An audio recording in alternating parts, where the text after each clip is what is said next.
കൃഷ്ണപ്രേമസരോമഗ്നം ഹംസം ഭാഗവതോത്തമം വിഘ്നരാജപ്രിയം ശാന്തം നൗമി ശങ്കരഭൂസുരം. കൃഷ്ണപ്രേമസരോമഗ്നം ഹംസം ഭാഗവതോത്തമം വിഘ്നരാജപ്രിയം ശാന്തം നൗമി ശങ്കരഭൂസുരം. സർവത്ര ഗോവിന്ദനാമസങ്കീർത്തനം.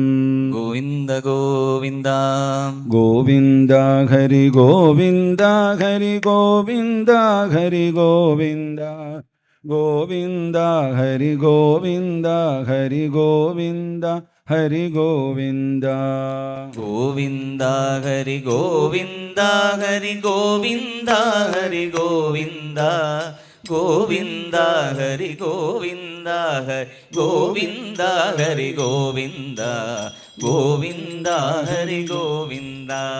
മാനവജന്മം പാഴാക്കാതെ മാധവനാമം പാടുക നീ. മോഹനമയമായി കാണുമിതെല്ലാം മായികമാണെന്നറിയൂ നീ, മായികമാണെന്നറിയൂ നീ. ഗോവിന്ദ ഹരി ഗോവിന്ദ ഹരി ഗോവിന്ദ ഹരി ഗോവിന്ദ ഗോവിന്ദ ഹരി ഗോവിന്ദ ഹരി ഗോവിന്ദ ഹരി ഗോവിന്ദ ഗോവിന്ദ ഹരി ഗോവിന്ദ. ഈശ്വര ചിന്തയ്ക്കുള്ളൊരു ജന്മം ശാശ്വതമല്ലെന്നോർക്കുകിൽ നീ.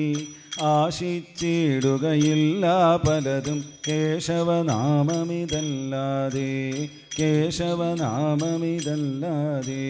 ഗോവിന്ദ ഹരി ഗോവിന്ദ ഹരി ഗോവിന്ദ ഹരി ഗോവിന്ദ ഗോവിന്ദ ഹരി ഗോവിന്ദ ഹരി ഗോവിന്ദ ഹരി ഗോവിന്ദ ഹരി ഗോവിന്ദ ഹരി ഗോവിന്ദ ഗോവിന്ദ ഹരി ഗോവിന്ദ ഹരി ഗോവിന്ദ ഹരി ഗോവിന്ദ ഗോവിന്ദ ഹരി ഗോവിന്ദ ഹരി ഗോവിന്ദ ഹരി ഗോവിന്ദ ഗോവിന്ദ ഹരി ഗോവിന്ദ. നാരായണ നാമം പാടാതെ നാവിൽ വീഴും വാക്കുകളാൽ നാണം കെട്ടു നടക്കുവതെന്തിനു. നാമം നിന്നെ കാത്തിടും, തിരുനാമം നിന്നെ കാത്തിടും. ഗോവിന്ദ ഹരി ഗോവിന്ദ ഹരി ഗോവിന്ദ ഹരി ഗോവിന്ദ ഗോവിന്ദ ഹരി ഗോവിന്ദ ഹരി ഗോവിന്ദ ഹരി ഗോവിന്ദ ഗോവിന്ദ ഹരി ഗോവിന്ദ.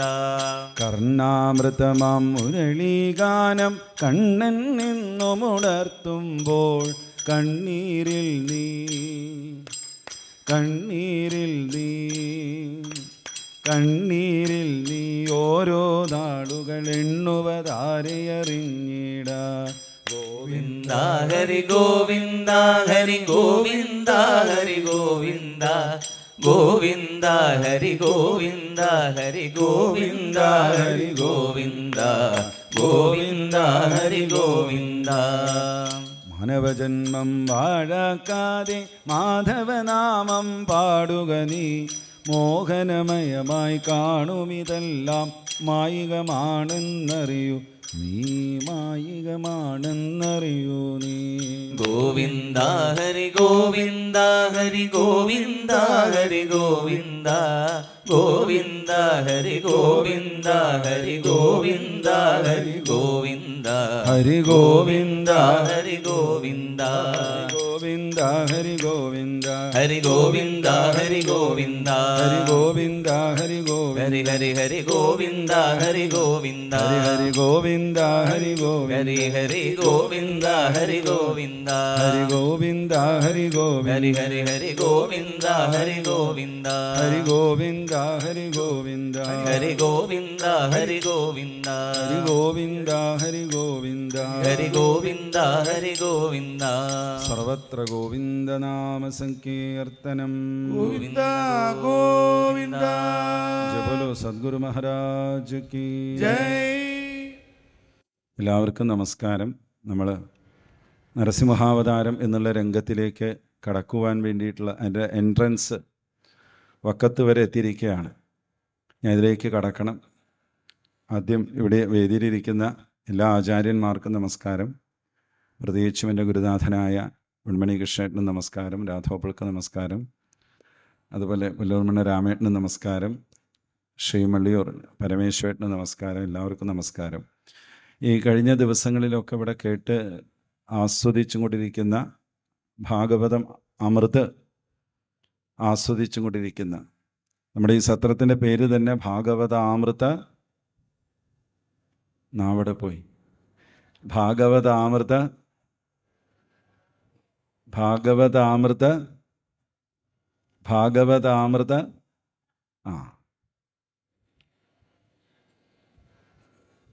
അപ്പോൾ അമൃതാണ് നിങ്ങൾ സേവിച്ചും കൊണ്ടിരിക്കുന്നത്. ശ്രീപരീക്ഷത്തിൻ്റെ സപ്താഹവേദിയിൽ ദേവന്മാർ വന്ന് അമൃത് കാണിച്ച് ഒരു പ്രലോഭനം ചെയ്യിപ്പിച്ചപ്പോൾ അദ്ദേഹം വളരെ സുന്ദരമായി ആ ദേവന്മാരുടെ പ്രലോഭനത്തെ തള്ളി മാറ്റി ഭാഗവതം പിബത അതിനെ തയ്യാറായി എന്നാണ്. അതുപോലെ ഈ സത്രയജ്ഞവേദിയിൽ വന്ന് വേറെ പലതും മാറ്റിവെച്ച് ഈ ഭാഗവതം ആസ്വദിക്കണം എന്നുള്ള ഏറെ മോഹത്തോടു കൂടി വന്നിരുന്ന് ആസ്വദിക്കുന്ന ഓരോ സുകൃതമായ ജീവന്മാർക്കും നമസ്കാരം. ജന്മാന്തരേ ഭവേൽ പുണ്യം തഥാ തഥാ ഭാഗവതം ലഭേൽ. ഞാൻ നിങ്ങളോട് ചോദിച്ച് പഠിക്കുകയാണ്, അതിനാണ്. ജന്മാന്തരേ ഭവേൽ പുണ്യം തഥാ ഭാഗവതം. ജന്മാന്തരങ്ങളിലുള്ള പുണ്യമുണ്ടെങ്കിൽ മാത്രമേ ശ്രീമദ് ഭാഗവതം ലഭിക്കൂ എന്ന് പത്മപുരാണം നമ്മളെ സാക്ഷ്യപ്പെടുത്തുന്നു. അപ്പോൾ അതിവിടെ സപ്താഹരൂപേണ അല്ലാതെ സത്രരൂപേണ എന്നുള്ള രീതിയിൽ വളരെ വിശദമായിട്ട് നമ്മുടെ സമൂഹത്തിലെ വളരെ പ്രശസ്തരായിട്ടുള്ള ഓരോ മേഖലയിലുള്ള വ്യക്തികൾ വന്ന് ഭാഗവതത്തെ അധിഷ്ഠാനമാക്കിയിട്ടും അതുപോലെ അവരുടെ അനുഭവ സമ്പത്തുകളൊക്കെ പങ്കുവെച്ച് തരികയാണ്. അപ്പോൾ ഇവിടെ വരിക എന്നുള്ളത് ഒരു പുണ്യം മാത്രമല്ല, ജന്മാന്തര പുണ്യമാണ്. ഞാൻ പലപ്പോഴും ആലോചിക്കുന്നൊരു വിഷയം വീണ്ടും നിന്ന് ഓർമ്മിപ്പിക്കുകയാണ്. ഇത്രയും വലിയൊരു മഹാസൗഭാഗ്യം കിട്ടിയിട്ടും നമ്മുടെ സമൂഹം അല്ലെങ്കിൽ നമ്മുടെ കുടുംബാംഗങ്ങൾ വിനിയോഗിക്കുന്നില്ല എന്നുള്ളതാണ്. അത് നമ്മളൊരെണ്ണം നേരിട്ട് നടത്താൻ പുറപ്പെടുമ്പോഴാണ് ഇതിൻ്റെയൊക്കെ ഒരുപാട് വെല്ലുവിളികളെ നമുക്ക് തിരിച്ചറിയാൻ സാധിക്കുള്ളൂ. അപ്പോൾ ആ വെല്ലുവിളികളൊന്നുമില്ലാതെ വരൂ, കേൾക്കൂ, കേട്ടും കൊണ്ടേയിരിക്കൂ എന്നുള്ള ഒരു വലിയൊരു അവസരമാണ് തൻ്റെ ദേഹത്തെ ഉപസംഹരിച്ചിട്ടും മള്ളിയൂർ മഹാത്മാ നമുക്ക് നൽകിക്കൊണ്ടിരിക്കുന്നത്. അദ്ദേഹത്തിൻ്റെ ഉപാസനാദേഹം ഇപ്പം ഇല്ല, കർമ്മദേഹമില്ല, പക്ഷേ അനുഗ്രഹമാകുന്ന ദേഹം നമുക്കുണ്ട്. അതുകൊണ്ടാണിത് നടത്താൻ വേണ്ടപ്പെട്ടവർക്ക്, മക്കൾക്ക്, പരമ്പരകൾക്കൊക്കെ തോന്നുന്നത്. അപ്പോൾ അതിൽ ചേർന്ന് നിൽക്കാൻ സാധിക്കുക എന്നുള്ളതാണ് ഏറ്റവും വലിയ ഭാഗ്യം എന്ന് ഒന്ന് ഓർമ്മിപ്പിക്കട്ടെ. ഇവിടെ ഇന്ന് ഈ സമയത്ത് ദൃശ്യമാധ്യമങ്ങളിലോ പോപ്പുലർ ആയിട്ടുള്ള ഒരു വ്യക്തിയെ കൊണ്ടുവച്ചാൽ എന്തായിരിക്കും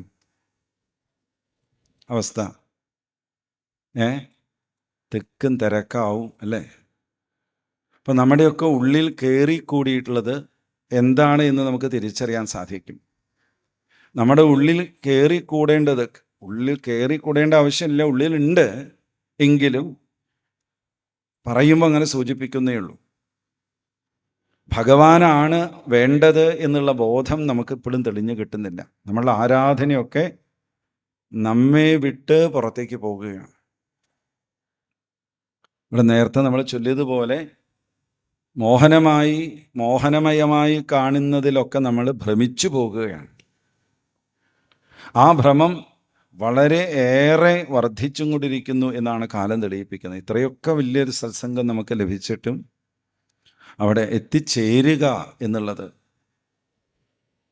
മറ്റു പലതും വേണം എത്തിച്ചേരാൻ എന്നായി കഴിഞ്ഞിരിക്കുന്നു. വേണ്ടതെന്തോ അത് നമുക്കിവിടെ ഉണ്ട്. എന്നിട്ടും നമുക്ക് സാധിക്കാതെ പോകുന്നു. വരും ദിവസങ്ങളിൽ നമുക്ക് കൂടുതൽ പങ്കാളിത്തം കൊടുക്കാനും ഈ സദസ്സിൽ വന്ന് സന്നിഹിതരായിരിക്കാനും നമുക്ക് ഭഗവാൻ അനുഗ്രഹിക്കട്ടെ. ഗണപതി ഭഗവാൻ ആ തുമ്പിക്കൈ ഒന്ന് നീട്ടി അനുഗ്രഹിക്കട്ടെ എന്ന് നമുക്ക് പ്രാർത്ഥിക്കാം. ഇവിടെ സപ്തമസ്കന്ധത്തിൽ ഊതി എന്നുള്ള പുരാണ ലക്ഷണമാണ്. സർഗം വിസർഗം സ്ഥാനം പോഷണം ഊതി. സദ്വാസനകൾ, അതുപോലെ അതിൻ്റെ വിപരീതമായിട്ടുള്ള ദുർവാസനകൾ. നമ്മുടെയൊക്കെ ഉള്ളിൽ ആത്യന്തികമായിട്ട് നമുക്ക് ചിന്തിക്കുമ്പോൾ മനസ്സിലാവുന്ന വാസനകളുണ്ട് എന്നുള്ളതാണ്. വാസനകളെ കാണാൻ പറ്റില്ല, അത് ഓരോ സന്ദർഭത്തിലും അത് വരുന്നതായിട്ട് കാണാം. ചിലപ്പോൾ തമോ ഗുണവാസനകൾ, ചിലപ്പോൾ രജോ ഗുണവാസനകൾ, ഇപ്പോൾ അല്പം സത്വഗുണവാസന. അതാണ് ഇവിടെ ഇരുന്ന് കേൾക്കാനൊക്കെ പറ്റുന്നത്. ഇപ്പോൾ എന്ന് പറഞ്ഞാൽ ഈ സമയത്തല്ല, നല്ല കാര്യങ്ങളിൽ നമ്മൾ ചെന്ന് ഇരിക്കുമ്പോൾ സംഭവിക്കുന്നത് നമ്മളിൽ സത്വഗുണം വർദ്ധിക്കണമെന്നാണ്. അതുകൊണ്ടാണ് മഹാത്മാക്കളൊക്കെ നമ്മളോട് വീണ്ടും വീണ്ടും പറയുന്നത്, മനസ്സിലായില്ലെങ്കിലും നിങ്ങൾ അവിടെ ചെന്നിരിക്കൂ എന്നാണ്. ദുന്ധുകാരി ഒരു പ്രേതരൂപത്തിൽ ഒരു മുളക്കമ്പിൻ്റെ ഉള്ളിൽ കയറിയിരുന്ന് കേട്ടു എന്നാണ്. എന്നിട്ട് എന്ത് കിട്ടി? നമ്മളോടൊക്കെ ചെല്ലു ചോദിക്കും, നിങ്ങളവിടെ പോയിട്ട് എന്ത് കിട്ടി എന്നാണ്. നമുക്ക് കിട്ടണേലേ തരൂ ഇതുള്ളൂ. സമർപ്പണം അല്ല വലിയ കാര്യം, കിട്ടണത് എത്രയാണെന്നാണ്. എന്ത് കിട്ടി അവിടെ പോയിട്ട്? അപ്പം കേട്ടാൽ ഭാഗവതം കൊണ്ട് മുക്തി കിട്ടും എന്നുള്ളത് തെളിയിപ്പിച്ച ഒരാളാണ് ജീവിതം മുഴുവൻ പാപം ചെയ്ത ദുന്ധുകാരി എന്നുള്ളൊരു ജീവൻ.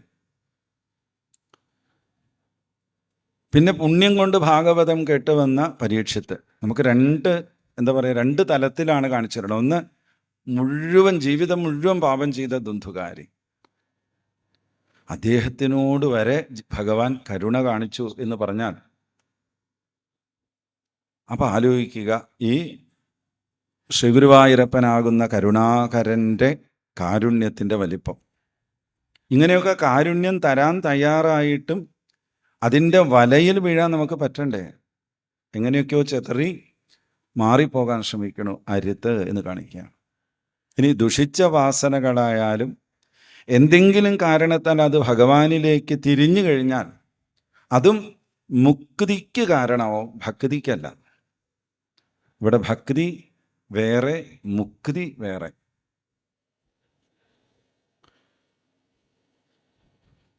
അതുകൊണ്ട് രണ്ട് സുന്ദരമായ കഥാപാത്രങ്ങളെ ശ്രീമദ് ഭാഗവതം ഈ സ്കന്ധത്തിൻ്റെ ആരംഭത്തിൽ നമുക്ക് കാണിച്ചു തരികയാണ് എന്നാണ്.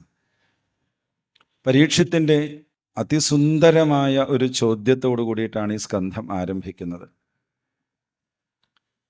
ശിശുബ്രഹ്മർഷി, ഭഗവാൻ സകലരിലും സമഭാവത്തോടുകൂടി എല്ലാവർക്കും ഹിതം ചെയ്യുന്നവനാണ്. എന്നിട്ടും വിഷമ സ്വഭാവത്തോടുകൂടിയ ഒരു സാധാരണക്കാരനെ പോലെ ഇന്ദ്രനു വേണ്ടി അസുരന്മാരെ കൊല്ലുവാനുണ്ടായ കാരണം എന്താണ്? ഇതാണ് പരീക്ഷത്തിൻ്റെ ആദ്യത്തെ ചോദ്യം. സ്വതവേ മുക്തനായ മോക്ഷസ്വരൂപനായിട്ടുള്ള ഭഗവാന് ദേവന്മാരെ കൊണ്ട് പ്രത്യേകിച്ച് ഒരു കാര്യമില്ല. ദേവന്മാരെ കൊണ്ട് ഉപദ്രവേണ്ടായിട്ടുള്ളൂ ഭഗവാൻ. അങ്ങനെ പറയുമ്പോൾ വിരോധം തോന്നരുതേ. എവിടെയാ പ്രമാണമെന്നും ചോദിക്കരുത്. എപ്പോഴും ഓരോ പ്രശ്നം ഉണ്ടാക്കി വയ്ക്കരുത്, എന്നിട്ട് ഓടിച്ചെല്ലും. 6ാമത്തെ സ്കന്ധത്തിൽ ദേവേന്ദ്രൻ്റെ എന്തൊക്കെ പ്രശ്നങ്ങളാണ് ഉണ്ടാക്കി വെച്ചത്?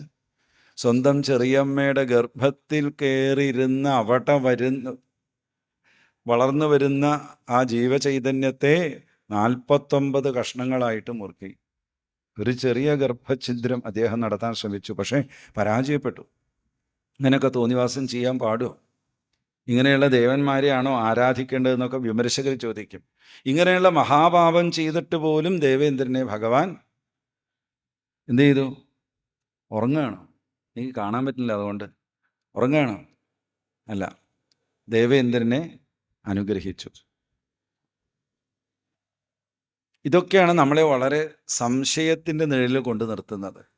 ഭാഗവത കഥകൾ കേട്ട് എത്രത്തോളം നമ്മുടെ മൈൻഡ് ശുദ്ധമായും കൊണ്ടിരിക്കുന്നു, മനസ്സ് ശുദ്ധമായും കൊണ്ടിരിക്കുന്നു എന്ന് തിരിച്ചറിയാനുള്ള ഒരു പരീക്ഷണം കൂടിയാണ് ഈ രംഗങ്ങളെന്ന് തിരിച്ചറിയാം. അപ്പോൾ പരീക്ഷിത്ത് അത് നേരെ ചോദിച്ചു. കാരണം ഇത് സംവാദമാണ്. ഭാഗവത കഥകളൊക്കെ എന്താണ്? സംവാദമാണ്. എന്ന് ഉറക്കെ പറയണേ. ഉറക്കെ പറയും. സംവാദം, സമ്യക്കാവുന്ന വാദങ്ങളാണ് ഭാഗവതത്തിലുള്ളത്. നമ്മൾ വൈകുന്നേരം ടി വി ആയിക്കഴിഞ്ഞാൽ സംവാദം കാണാറുണ്ടല്ലേ? അതിന് അഡിക്ഷൻ വന്നവർ പോലും നമ്മുടെ ഇടയിലുണ്ട്. ചിരിക്കുന്നു ചിലരൊക്കെ. അത് സംവാദമല്ല, അതൊക്കെ വിവാദങ്ങളാണ് അല്ലേ? അറിയാം നമുക്ക്. എന്നിട്ട് നമ്മൾ അതിൻ്റെ മുമ്പിൽ പോയി കാശ് കൊടുത്ത് മേടിച്ചതല്ലേ, കാശ് കൊടുത്ത് കേബിൾ എടുത്തതല്ലേ, അതുകൊണ്ട് നമുക്ക് കാശ് മുതലാവണ്ടേന്ന് പറഞ്ഞ് നമുക്ക് ഒരു പ്രയോജനവുമില്ലാത്ത കാര്യങ്ങൾ കേട്ട് അസ്വസ്ഥനായിട്ടിരിക്കണം. അങ്ങനെ അസ്വസ്ഥതയിലേക്ക് നമ്മളൊരു കാലെടുത്ത് വയ്ക്കുകയാണ്. വേണോ വേണ്ടേന്നൊക്കെ നിങ്ങൾക്ക് നിശ്ചയിക്കാം. നിങ്ങളുടെ സ്വാതന്ത്ര്യത്തിൽ ഞാൻ ഇടപെടുന്നു എന്ന് വിചാരിക്കരുത്. ഇതൊക്കെ നിങ്ങളുടെ സ്വാതന്ത്ര്യമായിട്ടാണ് പലരും വ്യാഖ്യാനിച്ച് കാണുന്നത്. ഞാൻ എന്ത് കേൾക്കണം, ഞാൻ എന്ത് ചെയ്യണം എന്ന് നീയാ നിശ്ചയിക്കാൻ, ഞാനല്ലേ നിശ്ചയിക്കാൻ എന്ന് പറയും. അപ്പം അത് വിടൂ. അപ്പോൾ എന്തിനാണെന്ന് പറഞ്ഞത്? സമ്യക്കാകുന്ന വാദങ്ങളാണ് എന്ന് പറഞ്ഞാൽ തുറന്ന മനസ്സോടുകൂടി അറിയേണ്ടതിനെ അറിയാനുള്ള സമത്വത്തോടു കൂടിയിട്ടുള്ള ചർച്ചയാണ്. അതുകൊണ്ടാണ് ശ്രീശുഖ ബ്രഹ്മർഷി ശ്രീനാരദ മഹർഷിയിലേക്ക് ഇനി അല്പനേരം കഴിഞ്ഞാൽ ഈ ചർച്ച മാറ്റിവിടുന്നു കാണാം. ഇതിന് ശ്രീശുഖ ബ്രഹ്മർഷി പറയാണ്, നാരദൻ പണ്ട് ധർമ്മപുത്രർക്ക് രാജസൂയ സദസ്സിൽ വെച്ച് പറഞ്ഞു കൊടുത്ത ഒരു സംവാദം ഞാൻ കേൾപ്പിക്കാം എന്നാണ്. അപ്പോൾ ഇവിടെ പറഞ്ഞു വന്നത് ദേവന്മാരെ കൊണ്ട് ഭഗവാന് ഒരാവശ്യമില്ല. ഇനി എല്ലാ ഗുണങ്ങൾക്കും അതീതനായിട്ടുള്ള ഭഗവാന് അസുരന്മാരോട് ഒരു വിദ്വേഷവുമില്ല. അപ്പം ഇങ്ങനെയുള്ള ശ്രീമൻ നാരായണൻ്റെ ആ സമഭാവനയെക്കുറിച്ച് എനിക്ക് സംശയം വന്നിരിക്കുന്നു എന്നാണ്. ഇപ്പോൾ സപ്താഹത്തിലാണെങ്കിൽ 3-ാമത്തെ ദിവസം വൈകുന്നേരം ആകുമ്പോഴേക്കാണല്ലോ ഈ കഥാഭാഗം വരിക. 3 ദിവസത്തെ ഭഗവത് കഥകളിൽ കേട്ടിരുന്ന പരീക്ഷത്തിന് ഇപ്പം ഇങ്ങനൊരു സംശയം.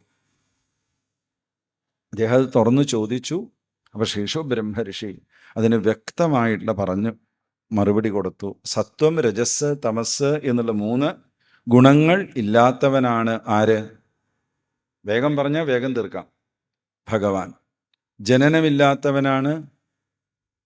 ജനനമില്ലാത്തവനാണ്, ആർക്കും കാണാൻ സാധിക്കാത്തവനാണ്, പ്രകൃതിക്ക് അതീതനാണ്, തൻ്റെ മായ കൊണ്ട് 3 ഗുണങ്ങളെ സ്വീകരിച്ച് പ്രപഞ്ച വസ്തുക്കളെ നിരന്തരം പ്രകാശിപ്പിച്ചും കൊണ്ടിരിക്കുന്നവനാണ്.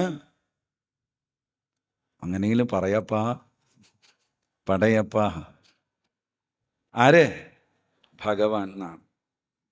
അപ്പോൾ പ്രപഞ്ചാകാരേണ വിളങ്ങുന്നതും ഭഗവാൻ, കൊല്ലുന്നവനും ഭഗവാൻ, കൊല്ലപ്പെടുന്നവനും ഭഗവാൻ. 2 തിരി കൂട്ടിയിട്ടാ ചേർന്നു എന്ന് പറയാറുണ്ടല്ലേ? അപ്പോൾ പ്രപഞ്ചാകാരേണ പ്രപഞ്ചത്തിൽ വിളങ്ങുമ്പോൾ ഭഗവാൻ തന്നെയാണ് ഇവിടെ വധിക്കപ്പെടുന്നവനും വധിക്കുന്നവനും. ഈ സമുദ്രത്തിലെ തിരമാലകൾ പരസ്പരം അടിച്ചു കഴിഞ്ഞാൽ അടിക്കണ തിരമാലയും അടികൊള്ളണ തിരമാലയും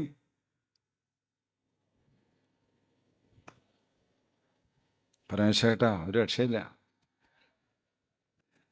അടികൊള്ളുന്ന തിരമാലയും അടിക്കണ തിരമാലയും ഒന്ന് തന്നെ എന്നാണ്. അതുപോലെയാണ് ഈ ഈശ്വര സത്യം. ഇത്രയും പറഞ്ഞ് ശ്രീശുഖ ബ്രഹ്മർഷി അല്പം കൂടിയും അതിനെ വിസ്തരിച്ച് പറഞ്ഞതിന് ശേഷമാണ് ഇവിടെ നേരിട്ട് നരസിംഹാവതാര കഥയിലേക്ക് പ്രവേശിക്കുകയല്ല, അതിന് മനോഹരമായ പശ്ചാത്തലങ്ങൾ ഒരുക്കും കൊണ്ടാണ് കഥ പറയാൻ പോകുന്നത്. പരീക്ഷത്തെ അങ്ങയ്ക്ക് ഈ സംശയമുണ്ടായത് സ്വാഭാവികമാണ്. നന്നായി. അങ്ങയിൽ കൂടെ ലോകത്തിൻ്റെ സംശയം നീങ്ങുമാറാകട്ടെ എന്ന് പറഞ്ഞും കൊണ്ട് പണ്ട് അങ്ങയുടെ മുത്തശ്ശൻ രാജസൂയ സദസ്സിൽ വച്ച് ഈ സംശയം മറ്റൊരു വിധത്തിൽ എൻ്റെ അവിടെ അവതരിപ്പിക്കുകയുണ്ടായി. അതിന് ശ്രീനാരദ മഹർഷിയാണ് മറുപടി പറഞ്ഞത്. ശ്രീമദ് ഭാഗവതത്തിലെ ഏറ്റവും മുഖ്യമായിട്ടൊരു കഥാപാത്രം ആരെന്ന് ചോദിച്ചാൽ ആരാണ്? നാരദൻ.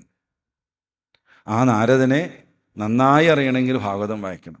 ബാക്കിയുള്ള പുരാണങ്ങളൊക്കെ വായിച്ചാൽ ചിലപ്പോൾ നമ്മൾ പുള്ളിക്കാരെന്ന് പറയും, അസൂയക്കാരെന്ന് പറയും, കലഹപ്രിയൻ എന്നൊക്കെ പറയും. അതിനൊക്കെ പരിഹാരം കൊടുത്തിരിക്കുകയാണ് വ്യാസൻ. വ്യാസൻ്റെ പുറകിൽ ഭാഗവതത്തിനുള്ള ഇൻസ്പിറേഷൻ കൊടുക്കുന്നത് മുതൽ ശ്രീമദ് ഭാഗവതത്തിൻ്റെ അവസാന ഘട്ടങ്ങളിൽ വരെ എല്ലാ സ്കന്ധങ്ങളിലും കാണുന്ന ദേവർഷീണാം അഹം നാരദഃ എന്ന് പറഞ്ഞ ഭഗവാന്റെ മറ്റൊരു സ്വരൂപമാണ്. അപ്പോൾ നാരദനെ നിന്ദിക്കുമ്പോൾ ആ നിന്ദ കയറിപ്പോകുന്ന എവിടേക്കാ? ഭഗവാനിലേക്ക്. ഭഗവാൻ എവിടെയാ ഇരിക്കണേ? നേരത്തെ ദേഹം പറഞ്ഞ എവിടെയാ? അപ്പോൾ നമ്മൾ നിന്ദിക്കുമ്പോൾ നമ്മളെ തന്നെയാണ് നമ്മൾ. അതുകൊണ്ട് ഭക്തനിന്ദ ആത്മനിന്ദയായിട്ട് മാറും. വേണമെങ്കിൽ ചെയ്യാം, വേണ്ടെങ്കിൽ ഒഴിവാക്കാം. ധർമ്മപുത്രരും ശ്രീനാരദ മഹർഷിയും തമ്മിൽ സംവാദമുണ്ടായി എന്ന് പറയാൻ്റെ സാഹചര്യം, ശിശുപാലന് പ്രത്യക്ഷ മുക്തി കൊടുക്കുകയാണ്. ഭഗവത് നിന്ദ ചെയ്ത ശിശുപാലന് പ്രത്യക്ഷ മുക്തി എന്നാണ്. ഈശ്വര നിന്ദ ചെയ്തവന് മുക്തി കൊടുക്കുന്ന ഈശ്വരൻ്റെ ശാസ്ത്രങ്ങൾ നിറഞ്ഞു നിൽക്കുന്ന നാടാണ് ഏത്? ജയ് ബോലോ ഭാരത് മാതാ കി. പോരാ, നളന്നടിച്ചോളൂ. ഈശ്വരനെ നിങ്ങൾ നിന്ദിച്ചാൽ പോലും മുക്തി തരുന്ന പറയണത് എന്ന് വിചാരിച്ച് അടുത്ത് തുടങ്ങാം നമുക്ക് എന്ന് തുടങ്ങിയിട്ട് കാര്യമില്ല. എങ്ങനെ നിന്ദിക്കണം? നിന്ദിക്കണമെങ്കിൽ ശിശുപാലനെ പോലെ ആരഭ്യ കളഭാഷണാൽ. കളഭാഷണം എന്ന് പറഞ്ഞാൽ കുട്ടി സംസാരിക്കുന്ന പ്രായം. അന്ന് തുടങ്ങിയതാണ് അദ്ദേഹത്തിൻ്റെ സാധന. അദ്ദേഹത്തിന് ഭഗവാന്റെ നാമം പ്രേമത്തോട് കൂടി ചെല്ലാൻ, ഭക്തിയോടുകൂടി ചെല്ലാൻ ഉള്ള വാസനയില്ല. വാസന ഈശ്വരനെ നിന്ദിക്കുക എന്നുള്ളതാണ്. അതുകൊണ്ട് കള്ളൻ കൃഷ്ണൻ, നമ്മളൊക്കെ ശ്രീകൃഷ്ണൻ എന്ന് പറയുന്നതിന് പകരം അദ്ദേഹം കള്ളകൃഷ്ണൻ എന്ന് പറഞ്ഞ് ആണ് ആരംഭിച്ചത്. ഇതാണ് അദ്ദേഹത്തിൻ്റെ. അദ്ദേഹം കൃഷ്ണനെ വിളിച്ച അത്രയും സംഖ്യ മറ്റാരും ജപിച്ചിട്ടുണ്ടാവില്ല. അതുകൊണ്ട് അദ്ദേഹത്തിന് രാജസൂയം എന്നുള്ള വലിയ യാഗസദസ്സിൽ വെച്ച് പ്രത്യക്ഷമുക്തി കൃഷ്ണാവതാരത്തിൽ മാത്രമേ ഉള്ളൂ. ആ ശിശുപാലന് തൻ്റെ സത്യത്തിൻ്റെ നേർക്കാഴ്ചയായ സുദർശനം കൊണ്ട് മുക്തി കൊടുത്തു. അപ്പോൾ ധർമ്മപുത്രർക്ക് സംശയം, ഭഗവാനെ നിന്ദിക്കല് മോക്ഷപ്രാപ്തിക്കുള്ള ഒരു അനുഷ്ഠാനമാണ് എന്ന് എനിക്ക് അംഗീകരിക്കാനേ വയ്യാന്നാണ്. എനിക്ക് അംഗീകരിക്കാൻ പറ്റില്ല ധർമ്മപുത്രർക്ക്. ഈശ്വരൻ നിന്ദ ചെയ്താൽ അത് മുക്തി കിട്ടും എന്ന് പറയാൻ അത് അംഗീകരിക്കാൻ പറ്റില്ല എന്നാണ്. മോക്ഷപ്രാപ്തിക്കുള്ള അനുഷ്ഠാനം ഇതൊന്നുമല്ല എന്നാണ്.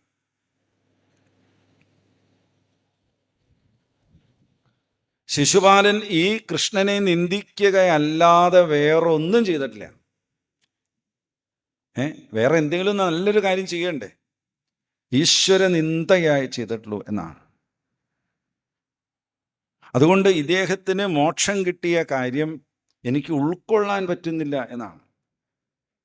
എൻ്റെ ബുദ്ധി, ധർമ്മപുത്ര പറയണ, എൻ്റെ ബുദ്ധി കാറ്റിൽ പെട്ട വിളക്കിൻ്റെ നാളം പോലെ എന്നാണ്. എന്താണ്?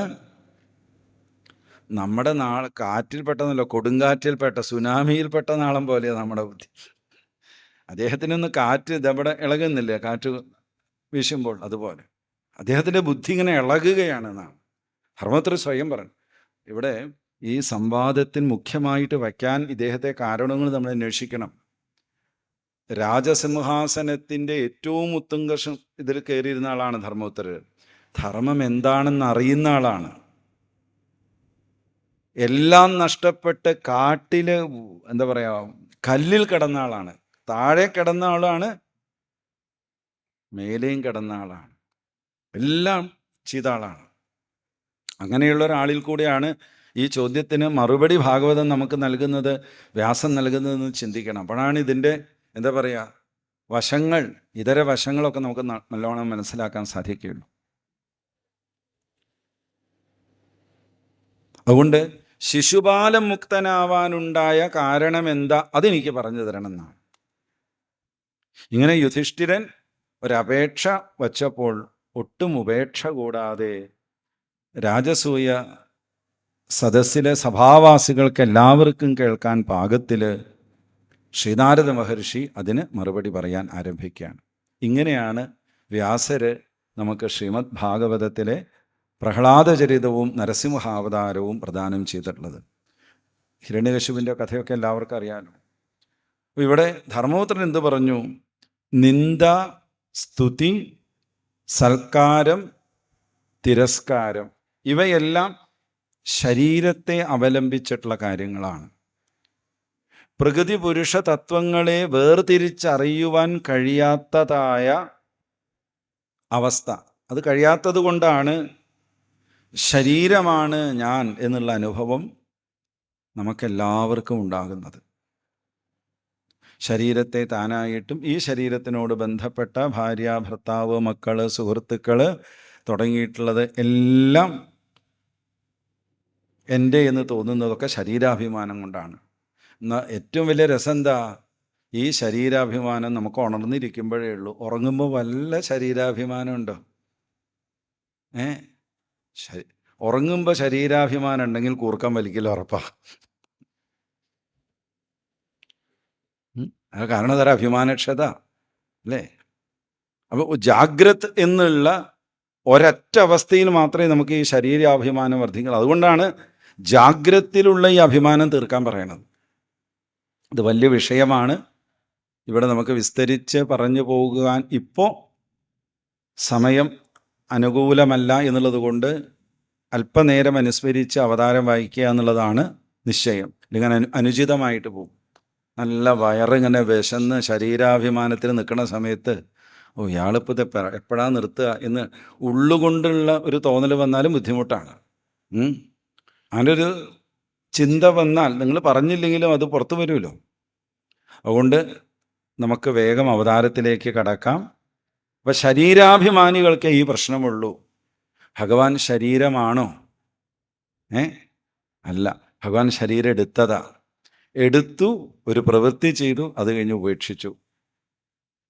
എന്തിനാണ് ഭഗവാൻ ശരീരം എടുത്ത് ഉപേക്ഷിക്കുന്നത്? അത് നിലനിർത്തിയെങ്കിൽ നമുക്കൊക്കെ കാണാമായിരുന്നില്ലേ? അല്ലേ? ശ്രീകൃഷ്ണ ഭഗവാൻ തൻ്റെ ദേഹം ഇവിടെ നിലനിർത്തിയെങ്കിൽ നമുക്കൊക്കെ കാണാമായിരുന്നില്ലേ? ശ്രീരാമമൂർത്തി ആ ദേഹം നിലനിർത്തിയെങ്കിൽ എത്ര കവികളാണ് ആ സ്വരൂപം, അതിൻ്റെ സൗന്ദര്യം വർണ്ണിക്കുന്നത്. കേട്ടാൽ കാണാൻ കൊതി തോന്നും ഇല്ലേ? ആ രൂപമൊക്കെ നിലനിർത്തിയെങ്കിൽ എത്ര നന്നായിരുന്നു. ഭഗവാൻ അറിയാം.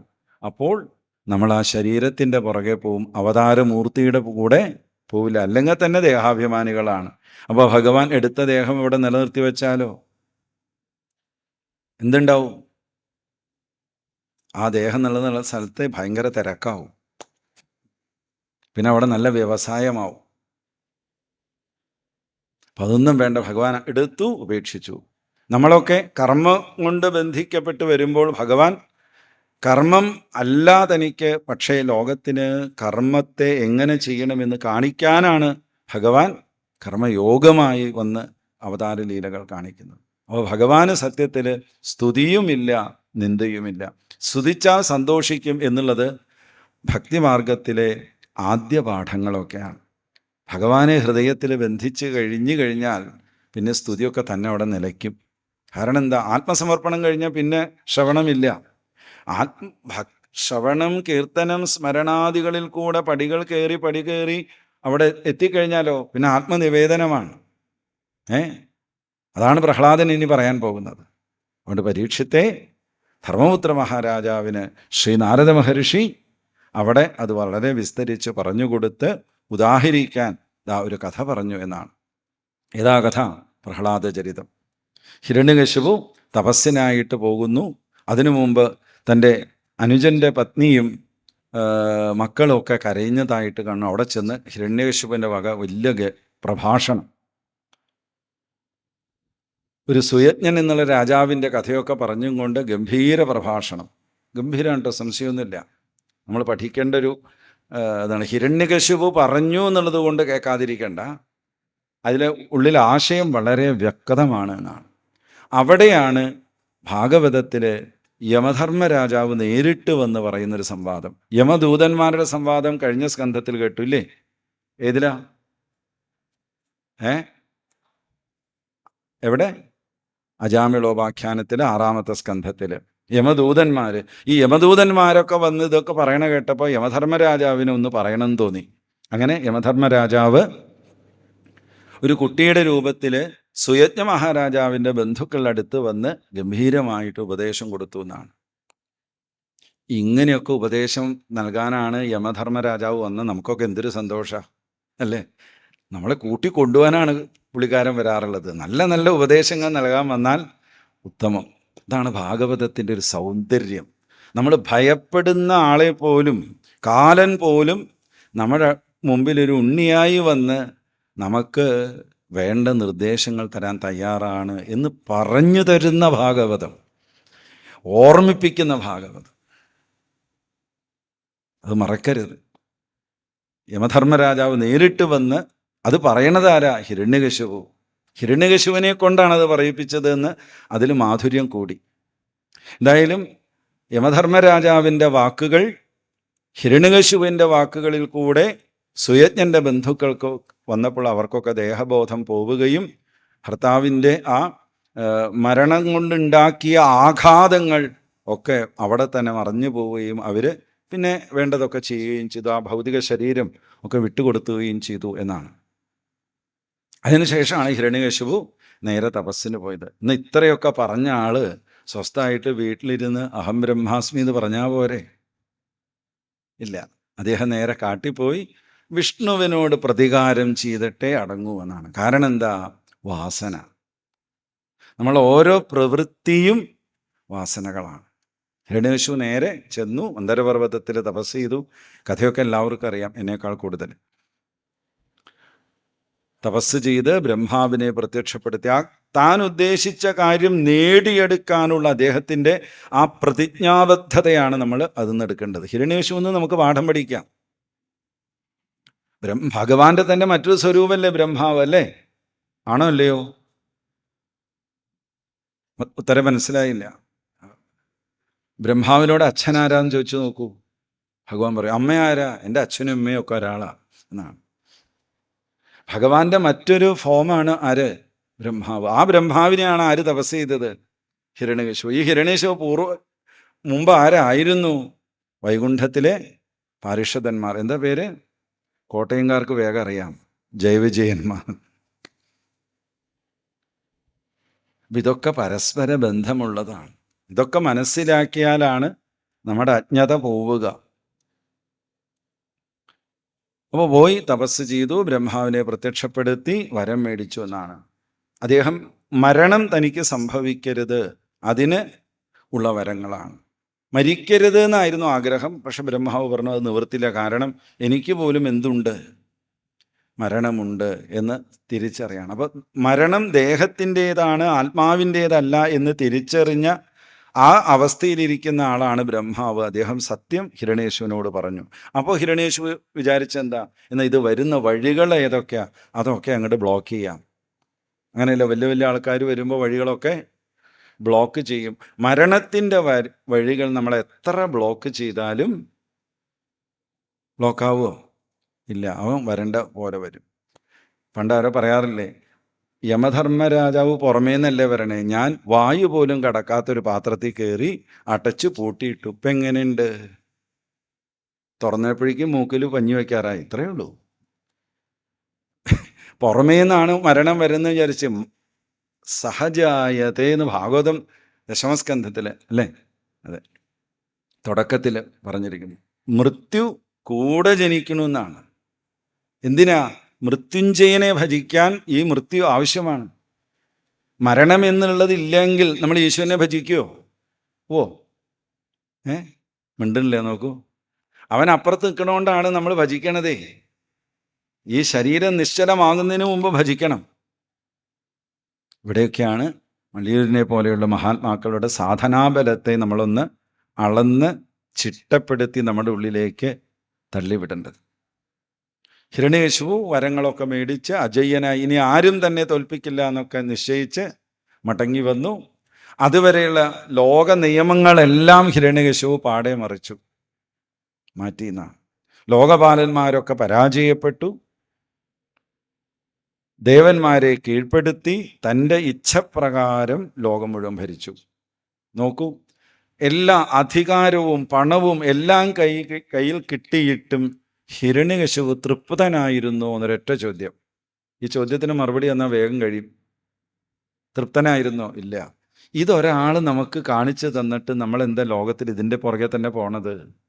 വാസന, അല്ലാണ്ട് ഇപ്പം എന്താ പറയാ? ഹിരണ്യകശിപുന് ആരെയും ഭയപ്പെടേണ്ട ആവശ്യമില്ല. പക്ഷെ ഭയപ്പെട്ടു പോയി. ആരെ? താൻ ജന്മം കൊടുത്ത തൻ്റെ പുത്രന് ആയ പ്രഹ്ലാദന്റെ മുമ്പിൽ ഭയപ്പെട്ടു എന്നാണ്. പ്രഹ്ലാദനോ അമ്മയുടെ ഗർഭപാത്രത്തിൽ ഇരിക്കുന്ന ഗർഭകാലഘട്ടത്തിൽ ശ്രീനാരദാദികൾ പറഞ്ഞുകൊടുത്ത ഭഗവത് കഥകൾ കേട്ട് കേട്ട് കേട്ട് കേട്ട് പഠിച്ചു. എൻ്റെ മുത്തശ്ശമ്മ പറയാറുണ്ട്, വെൺമണി കൃഷ്ണേട്ടൻ്റെ അമ്മ ഗർഭം ധരിച്ചിരിക്കുന്ന കാലഘട്ടത്തെ ഏറ്റവും കൂടുതൽ ഭാഗവതം വായിച്ചിട്ടുണ്ട്.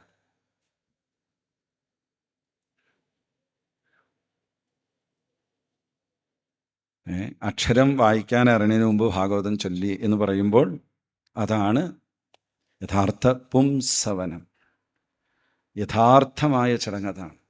അതുകൊണ്ട് ഗർഭത്തിലേ ഇരിക്കുമ്പോൾ എന്ത് തുടങ്ങണം? നമ്മൾ ഈ പുറത്ത് വന്ന ആധ്യാത്മികതയൊക്കെ തുടങ്ങാമെന്ന് വിചാരിച്ചു കഴിഞ്ഞാൽ കപട ആധ്യാത്മികതയിൽ പെട്ടുപോകും. എപ്പോൾ കൊടുക്കണം? എപ്പോൾ നിങ്ങൾ ബീജാവഭാവം ചെയ്തോ അപ്പോൾ തുടങ്ങണം എന്നാണ്. സ്ത്രീ എന്നുള്ള ശബ്ദം അമ്മ എന്നുള്ള ശബ്ദത്തിലേക്ക് മാറുന്ന ആ ഒരു പീരീഡ് ഉണ്ടല്ലോ, ആ പീരീഡിൽ കഴിയണത്. ഇത് വലിയൊരു വിഷയമാണ്. അതുകൊണ്ട് അവിടെ നിർത്തുകയാണ്. പ്രഹ്ലാദൻ ഒരമ്പലത്തിൽ പോയിട്ടില്ല, ഒരു സത്സംഗത്തിൽ പങ്കെടുത്തിട്ടുണ്ട്. നാരദൻ പറഞ്ഞു കൊടുത്തിട്ടുണ്ട്. വേറൊന്നും പഠിച്ചിട്ടില്ല. പക്ഷെ പഠിക്കേണ്ട പോലെ പഠിച്ചു കഴിഞ്ഞു എന്നാണ്. അതുകൊണ്ട് നമുക്ക് ഈ കഥ വെറും കഥയല്ല, നമുക്കൊരു സയൻസാണ്. ഇതൊരു ശാസ്ത്രമാണ്. അഭ്യസിച്ചവർ നമുക്ക് നൽകിയ ശാസ്ത്രമാണ്. സാധന ചെയ്ത് സയൻസിനെ കണ്ടുപിടിച്ചവരാണ് നമ്മുടെ ഋഷികൾ. അതുകൊണ്ട് ഋഷികളുടെ സയൻസിൻ്റെ പുറകിൽ കൂടെ പോവുക. പുറമേ കാണുന്നത് മാത്രമേ വിശ്വസിക്കൂ എന്നുള്ള വിചാരത്തെ അല്പം മാറ്റി നിർത്തി സാധന ചെയ്തവരാണ് യഥാർത്ഥ സയൻറ്റിസ്റ്റുകൾ. അവരാണ് ഋഷികൾ. അവരുടെ വാക്കുകൾ നമുക്ക് ആത്മബോധം ഉണരാൻ സാധിക്കുന്നതാണ്. ഈ പ്രഹ്ലാദൻ ഹിരണ്യകശിപുവിനോട് പറഞ്ഞത് ഇത്രയേ ഉള്ളൂ: ശ്രവണം, കീർത്തനം, വിഷ്ണോസ്മരണം, പാദസേവനം, അർച്ചനം, വന്ദനം, ദാസ്യം, സഖ്യം, ആത്മനിവേദനം സമർപ്പിക്കൂ എന്ന്. ഇത് കേട്ടതോടുകൂടി ഹിരണ്യകശിപുവിൻ്റെ ഭാവം മാറി. ഇതിനു മുമ്പ് കാട്ടിപ്പോയി ഭജിക്കണമെന്ന് വിചാരിച്ചപ്പോൾ കുട്ടിയുടെ ബുദ്ധി എന്തോ കെട്ടു എന്നൊക്കെ വിചാരിച്ച് തള്ളിക്കളഞ്ഞു. പക്ഷേ അതിനേക്കാൾ തീവ്രമായിരുന്നു ഇപ്പോഴുള്ള വാക്യങ്ങൾ. അത് ഹിരണ്യകശിപുവിനെ ചൊടിപ്പിച്ചു. അദ്ദേഹത്തിൻ്റെ അകത്ത് കിടക്കുന്ന ഈഗോ പുറത്തേക്ക് ചാടി. നമുക്കൊക്കെ അങ്ങനെയാണ്. എപ്പോഴത് പുറത്ത് ചാടുക എന്ന് പറയാൻ പറ്റില്ല. പുറമേക്ക് എത്ര ശാന്തമായിരുന്നാലും എപ്പോൾ വേണോ പൊന്തും. അസുരവംശത്തെ നശിപ്പിക്കാൻ ജനിച്ച അസുരവിത്താണ് ഇവൻ. കൊന്നുകളയാനാണ്. എന്ത് മാർഗങ്ങൾ അവലംബിച്ചാലും വിരോധമില്ല, കൊല്ലണമെന്ന്. ഇതിനങ്ങനെ പറഞ്ഞത്? അങ്ങനെ സാധിക്കില്ല എന്ന് നമ്മളെ ഓർമ്മിപ്പിക്കാൻ. എന്നാൽ പ്രഹ്ലാദൻ ഇത് കേട്ട് ഭയപ്പെട്ടുവോ? ഇല്ല. അചഞ്ചലനായിട്ട് നിന്നു. ഏത് ശിക്ഷയും സ്വയം അനുഭവിക്കാൻ ശിക്ഷിക്കപ്പെടേണ്ടവരുടെ കൂടെ ചെന്നു. ഞാനിപ്പോൾ എവിടേക്കാണ് വരേണ്ടത്? ഇങ്ങോട്ട് വരൂ പ്രഹ്ലാദ, വെള്ളത്തിലേക്ക് ഇറങ്ങി, ഞങ്ങൾ താത്തി പിടിക്കും. ഓ, അല്ല, താത്തി പിടിക്കേണ്ട ആവശ്യമൊന്നുമില്ല, ഞാൻ താഴ്ന്ന് കിടന്നോളാം. അത് നമ്മുടെ സമാധാനത്തിന് പിടിച്ചേക്കാം. ഈ താത്തി പിടിച്ചവരുടെ കൈ കഴിഞ്ഞു എന്നല്ലാതെ പ്രഹ്ലാദന് അത്രയും നേരം ജലരൂപത്തിലുള്ള ഭഗവാനുമായിട്ട് ആലിംഗനം. അഗ്നിയിലിട്ടപ്പോഴോ അഗ്നിസ്വരൂപനായ ഭഗവാനെ ആലിംഗനം. ഇങ്ങനെ പഞ്ചഭൂതങ്ങളിലും നിറഞ്ഞു നിൽക്കുന്ന, പഞ്ചതന്മാത്രകളിലും പഞ്ചഭൂതങ്ങളിലൊക്കെ ഈശ്വരനാണെന്ന് അനുഭവപ്പെട്ട ഭക്തനാണ് ആര്? പേര് പറയാൻ ഭാഗ്യമുണ്ടോയെന്ന് അറിയട്ടെ. ഓക്കെ. ഇങ്ങനെ ഒരു ശിക്ഷകളും പ്രഹ്ലാദനിൽ യേശുന്നില്ല. നേരത്തെ പറഞ്ഞല്ലോ, നമേ ഭക്ത ഗണശതി. അവസാനം പ്രഹ്ലാദൻ എന്ത് ചെയ്തു? വരുണപാശത്താൽ തൂണിൽ ബന്ധിച്ചിട്ടു. ആകെ ചെയ്യാൻ പറ്റിയത് ഇത് മാത്രമാണ്. അപ്പോൾ പ്രഹ്ലാദൻ ആലോചിച്ചു, സ്വസ്ഥായി. എന്നാണ്. എന്താ സ്വസ്ഥ എന്നറിയോ? പ്രഹ്ലാദനെ പഠിപ്പിക്കാൻ ഷണ്ടാമർക്കന്മാർ 2 അധ്യാപകരെ ഹിരണ്യേശ്വരൻ നിശ്ചയിച്ചിട്ടുണ്ട്. അവർക്കാ വെച്ചാൽ ലവലേശം ആത്മവിദ്യ അറിയില്ല, അവിദ്യകൾ മുഴുവൻ അറിയും ചെയ്യാം. അവരുടെ ക്ലാസ്സിൽ പോയി ഇരിക്കേണ്ടല്ലോ, ഇവിടെ സ്വസ്ഥമാവുമല്ലോ എന്ന് പറഞ്ഞ് സ്വയമായിട്ടിരുന്ന അദ്ദേഹം ഭഗവാനെ വിചാരം ചെയ്തും കൊണ്ടേയിരുന്നു. അപ്പോഴാണ് പ്രഹ്ലാദൻ്റെ അടുത്തേക്ക് അസുരക്കുട്ടികൾ ചെന്നത്. പ്രഹ്ലാദൻ വളരെ സുന്ദരമായിട്ട് ഇന്ന് വരെ ആധ്യാത്മികതയുടെ ഒരു പാഠവും പോലും അറിയാത്ത ആ കുട്ടികളെ തൻ്റെ വാക്കുകളിൽ കൂടി ഇരുത്തിയെന്നാണ്. ഒരേ ഒരു പ്രഹ്ലാദൻ്റെ പ്രഭാഷണം അവരെയൊക്കെ ഭഗവാനിലേക്ക് അവരെ അടുപ്പിച്ചു എന്നാണ്. സത്സംഗം കിട്ടണമെങ്കിൽ ആരുടെ അടുത്ത് കിട്ടണം? പ്രഹ്ലാദനെ പോലെയുള്ളവരുടെ അടുത്ത് കിട്ടണം. ഒരൊറ്റെണ്ണം മതി. അവർക്കൊന്നും അറിയില്ല. പ്രഹ്ലാദനെ പിന്തിരിപ്പിക്കാൻ ശ്രമിക്കുന്ന പിന്തിരിപ്പൻ വാക്കുകളായിട്ട് വന്ന അസുരക്കുട്ടികളെ മുഴുവൻ തൻ്റെ കഥ അവർ ചോദിച്ചപ്പോൾ അതും കൂടെയും പറഞ്ഞു കൊടുത്ത് ഭഗവാനിലേക്ക് ഇങ്ങോട്ട് വെച്ചു. അപ്പം എന്തുണ്ടായിന്നറിയോ? ഒരു പ്രഹ്ലാദന് പകരം അനവധി പ്രഹ്ലാദന്മാരവിടെ ഉണ്ടായി. അതുകൊണ്ട് എന്തുണ്ടായി? അവരൊക്കെ ഉറക്കെ ഹരേ നാരായണ ഹരേ നാരായണ ഹരേ നാരായണ ഹരേ നാരായണ ഹരേ നാരായണ ഹരേ നാരായണ ഹരേ നാരായണ ഹരേ നാരായണ. ഭഗവാന്റെ അനവധി നാമാവതാരങ്ങൾ ഹിരണ്യകശിപുവിൻ്റെ ആ കൊട്ടാരത്തിൽ ഇപ്പോഴിതാ നടന്നു കഴിഞ്ഞിരിക്കുന്നു എന്നാണ്. ഓരോ നാമവും നാമാവതാരം എന്നാണ് നമ്മൾ മനസ്സിലാക്കുക. നാമം കേവലം ശബ്ദമല്ല, അവതാരമാണ്. നാമം ജപിക്കൂ എന്ന് പറഞ്ഞാൽ നാവിൽ ഭഗവാനെ അവതരിപ്പിക്കൂ എന്നാണ് മഹാത്മാക്കൾ പറഞ്ഞ അർത്ഥതലങ്ങൾ. അതുകൊണ്ട് ഭഗവാന്റെ നാമത്തെ മുറുകെ പിടിക്കുക, മുറുകെ ജപിക്കുക, ഹൃദയത്തോട് ചേർത്ത് വയ്ക്കുക, സദാ ആ നാമത്തെ തന്നെ ഓർത്തും കൊണ്ടിരിക്കുക. പ്രഹ്ലാദനും കൂട്ടരുമായപ്പോഴോ ഇപ്പോഴാണ് സങ്കീർത്തനമായിട്ട് മാറിയത്. എല്ലാവരും കൂടി അങ്ങോട്ട് ജപിച്ചപ്പോൾ ഒരു നാമം ഒരു ശബ്ദത്തിൽ, വളരെ വലിയ ശബ്ദത്തിൽ അവിടെ മുഴങ്ങിക്കേൾക്കും. നാമം ജപിക്കരുത് എന്ന് പറഞ്ഞ ആളുടെ മൂക്കിന് താഴെയാണ് ഏറ്റവും വലിയ ജപം. അതാണ് ഭഗവാന്റെ കാരുണ്യം. നീ ജപിക്കരുതെന്ന് പറഞ്ഞില്ലേ, എന്നാൽ ഇവിടുന്ന് തന്നെ തുടങ്ങട്ടെ എന്നാണ്. ഈ ശബ്ദകോലാഹലങ്ങൾ കേട്ട് അധ്യാപകരോടി വന്നപ്പോൾ അവരെയും ആട്ടിപ്പായിപ്പിച്ചു എന്നാണ്. കാരണം ഇവിടെ നിന്നാൽ അവരും ചിലപ്പോൾ കൂടെ ജപിച്ചു പോവും. വേഗം അവർ ചെന്ന് ഹിരണ്യേശ്വരനെ വിവരം അറിയിപ്പിച്ചു. ഹിരണ്യകശിപു കേട്ടതോടുകൂടി തൻ്റെ അരയിൽ നിന്ന് വാളെടുത്ത് ചവിട്ടിയ കരിമൂർഖൻ ഭണമുയർത്തി വരുന്നത് പോലെ അട്ടഹസിച്ചും കൊണ്ട് ഇങ്ങോട്ട് വന്നു എന്നാണ്. രൗദ്രഭാവം, അവതാരത്തിന് മുന്നോടിയായിട്ടുള്ള ഹിരണ്യകശിപുവിൻ്റെ രൗദ്രഭാവം. ഹിരണ്യകശിപുവിൻ്റെ രൗദ്രത എത്രത്തോളമുണ്ട്? അതിന് നമ്മൾ പറയാം അതുക്കും മേലെ, അതിനെ മേലെ എടുക്കണം നരസിംഹമൂർത്തിക്ക്. അത് നന്നായി എന്നാണ് നമുക്കിവിടെ തോന്നുക. ആ ഹിരണ്യകശിപു ഒന്ന് ചോദിച്ചപ്പോൾ എവിടെയെന്ന് ചോദിച്ചു? സർവത്ര. ഭക്തന് എന്താ പ്രശ്നം? ഭക്തന് എവിടെയും ഭഗവാനാണ്. കാണുന്ന വസ്തുക്കളിലൊക്കെയും നീ വാഴുന്നുവെന്നുള്ള മഹാരഹസ്യം ചേർത്ത് വെച്ചവരാണ് ഭക്തന്മാർ. അതുകൊണ്ട് എന്തുണ്ടായി? എല്ലാ ദിക്കിലും എന്ന് പറഞ്ഞപ്പോൾ നരസിംഹമൂർത്തി എല്ലാ ദിക്കിലും തയ്യാറായി കഴിഞ്ഞിരിക്കുന്നു. ഹിരണ്യകശിപു ഇടപെട്ട് ചോദിച്ചു, എല്ലാ ദിക്കിലും ഉണ്ടെങ്കിൽ എന്തുകൊണ്ട് ഈ തൂണിൽ കാണുന്നില്ല? നരസിംഹമൂർത്തിക്ക് സന്തോഷമായി. കാരണം ഇല്ലെങ്കിൽ ഞാൻ എങ്ങനെ ഈ വാക്ക് സത്യാക്കും? തൂണിൽ കാണുന്നില്ലല്ലോ എന്ന് പറഞ്ഞപ്പോൾ പ്രഹ്ലാദൻ തൂണിലേക്ക് നോക്കി. തൂണിൽ കണ്ടു. ആരെ? നരസിംഹമൂർത്തി, ഭഗവാനെ. ആര് കണ്ടു? പ്രഹ്ലാദൻ കണ്ടു. ഹിരണ്യേശ്വരൻ അപ്പോഴും കണ്ടില്ല. ഉറപ്പിച്ചു പറഞ്ഞപ്പോൾ ഉള്ളിലുണ്ടെങ്കിൽ കാണട്ടെ എന്നും പറഞ്ഞ് പ്രഹ്ലാദൻ പറഞ്ഞ ആ വാക്കും വിശ്വസിച്ച് അവിടെ നിന്നില്ല. ഉള്ളിലുള്ളതിനെ കാണണം എന്നാണ് ഈ വാക്കിന് വലിയൊരു അർത്ഥമാണ്. ഉള്ളിലുള്ളതിനെ